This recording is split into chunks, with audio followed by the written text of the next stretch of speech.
Hello दोस्तों, coin DCX में INR में फ्यूचर्स ट्रेडिंग आइए देखते हैं कैसे होती है। यहाँ पर ये आपको फ्यूचर्स ट्रेडिंग का ऑप्शन दिखाई दे रहा है, ऊपर ही आईएनआर फ्यूचर्स लिख करके आ रहा है। अब इसमें अंतर क्या है ये देखिए, अगर आपने आईएनआर सेलेक्ट कर रखा है तो आपको यहाँ पर डॉज कॉइन यूएसडीटी पेयर है डॉज कॉइन का यूएसडीटी में, लेकिन आपको 20 रुपये यहाँ पर लिख करके आ रहा है। तो चीज़ें एकदम सिंप्लीफाइड वे में आपको आईएनआर में समझ आ रही हैं, लेकिन यहाँ पर एक कैच और है। जैसे यहाँ पर नीचे अवेलेबल में मेरे पास यहाँ पर 0 लिख करके आ रहा है, जबकि मेरे पास वॉलेट में फ्यूचर्स के लिए यहाँ पर अमाउंट है, लेकिन वो अमाउंट यूएसडीटी में है। अब मैं अगर यूएसडीटी सेलेक्ट करूँ जाके तो अवेलेबल में मेरे पास 2.6 यूएसडीटी आ रहे हैं, लेकिन आईएनआर फ्यूचर्स अगर सेलेक्ट रखूं तो मेरे पास यहाँ पर 0 आ रहा है। तो मेरा फ्यूचर्स में आईएनआर वॉलेट यहाँ पर मेरा डिपॉजिट उसमें फंड होने चाहिए। फ्यूचर्स में आईएनआर और फ्यूचर्स में यूएसडीटी दोनों के लिए अलग अलग वॉलेट अब यहाँ पर बन गए हैं। तो मैं यहाँ पर प्लस पे क्लिक करके और यहाँ पर अमाउंट मंगा लेता हूँ। ज़्यादा अमाउंट क्यों मंगाना है, मैं 100 ही मंगाने के लिए टेस्टिंग के लिए आपको दिखाता हूँ। तो यहाँ पर अब मेरे पास 100 रुपये आ चुके हैं आईएनआर के, मतलब आईएनआर फ्यूचर्स करने के लिए।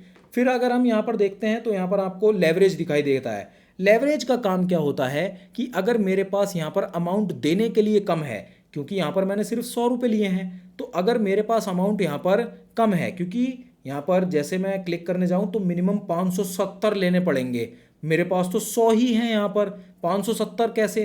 तो यहाँ पर लेवरेज मेरी मदद करता है। अब देखिए मैंने 10x लेवरेज यहाँ कन्फर्म कर रखा है, कन्फर्म पे क्लिक करता हूँ, 570 है, मैं क्या करता हूँ 575 लेता हूँ, ठीक है। तो मेरे यहाँ पर मार्जिन में अमाउंट जा रहा है 57 रुपीज़।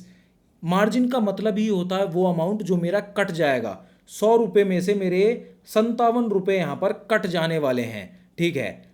लेकिन मैंने अमाउंट 575 रुपीज़ का लिया है। अगर मैं यहाँ पर लेवरेज को कर दूँ 20x तो देखिएगा यहाँ पर क्या होगा, ठीक है, कन्फर्म। और यहाँ पर देखिए 52-54 रुपये कुछ था, अब 28 रुपये हो चुका है, वो आधा हो गया।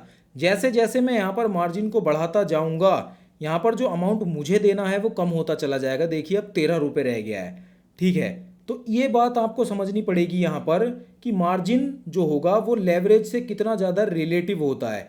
जितना मैं यहाँ पर लेवरेज बढ़ा दूंगा मार्जिन कम होता चला जाएगा, और मेरा अवेलेबल बैलेंस उतना ही मेरे पास मतलब बना रहेगा, ठीक है।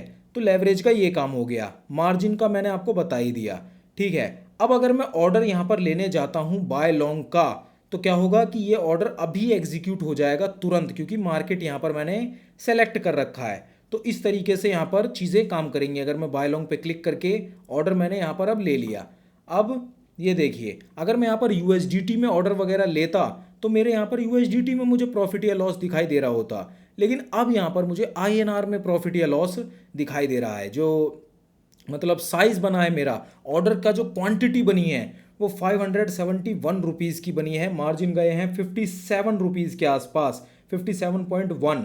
और क्योंकि मैंने लेवरेज यहाँ पर 10x की ले रखी है, देखिए लॉन्ग 10x, तो ये देखिए मार्जिन 57 है, 57 को मल्टीप्लाई करा 10 से, तो मेरी जो ऑर्डर वैल्यू है वो निकल के आ जाएगी। क्योंकि जो ऑर्डर वैल्यू है वो बनती ही है आपका मार्जिन मल्टीप्लाई बाय लेवरेज जितनी आपने ली, और आपकी ऑर्डर वैल्यू निकल के आ जाती है। अब जो प्रॉफिट या लॉस होगा मुझे वो होगा इस तरीके से कि अगर ये जो मेरा डॉज कॉइन का पेयर है ये गया 1 या 2% नीचे, तो मेरा 571 जो ये है यहाँ पर साइज़, ऑर्डर का साइज़, उसका 1 या 2% घटेगा। लेकिन जो यहाँ पर आरओआई में ये परसेंटेज दिखाई दे रही होगी ना, वो दिखाई दे रही होगी मुझे मार्जिन की। तो 570 रुपये का 1%, 57 रुपये का कितना परसेंट होगा, ऑलमोस्ट 10% या उससे ज़्यादा होगा, ठीक है, 9-10% होगा।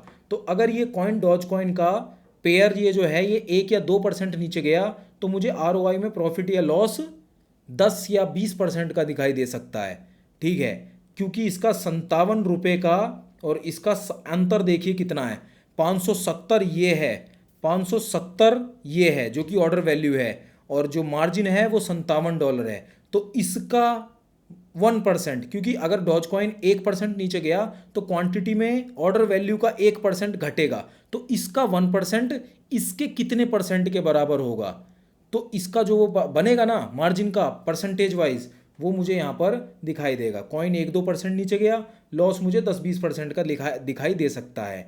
और INR में यहाँ पर प्रॉफिट या लॉस मुझे यहाँ पर दिखाई देगा। और डॉज कॉइन की क्वांटिटी 28 बनी यहाँ पर, क्योंकि 570 रुपए में 28 डॉज कॉइन यहाँ पर आ सकते हैं उस हिसाब से। लेकिन खरीदा कुछ नहीं है, कोई डॉज कॉइन यहाँ पर खरीदा नहीं गया है, सिर्फ एक कॉन्ट्रैक्ट बना है। डॉज कॉइन ऊपर जाता है तो प्रॉफिट होगा, नीचे जाता है तो मुझे लॉस होगा। देखिए डॉज कॉइन जरा सा इतना सा मूव हुआ होगा और मुझे यहाँ पर 1.2% के आसपास का प्रॉफिट वैसे ही दिखाई दे रहा है, जबकि यहाँ पर कुछ खास मूवमेंट्स भी नहीं है। तो इसीलिए यहाँ इस तरीके से ये फ्यूचर्स ट्रेडिंग काम करती है। कॉइन इतना सा ऊपर नीचे, परसेंटेज मुझे इतनी ऊपर ज़्यादा दिखाई दे सकती है, क्योंकि ये डिसाइड कर रहा होता है। ठीक है, अगर आपका कोई सवाल है तो ज़रूर आप कमेंट में पूछ सकते हैं। CoinDCX की ऑफिशियल डाउनलोड लिंक भी आपको डिस्क्रिप्शन में मिल जाएगी, आप चाहें तो डाउनलोड कर सकते हैं। बाकी इस वीडियो को लाइक ज़रूर कर दीजिए, हमारे चैनल को सब्सक्राइब ज़रूर करिए, और मैं आपसे मिलता हूँ एक बहुत ही ज़्यादा इंपॉर्टेंट वीडियो इस वाली वीडियो में क्रिप्टो फ्यूचर्स ट्रेडिंग से रिलेटेड।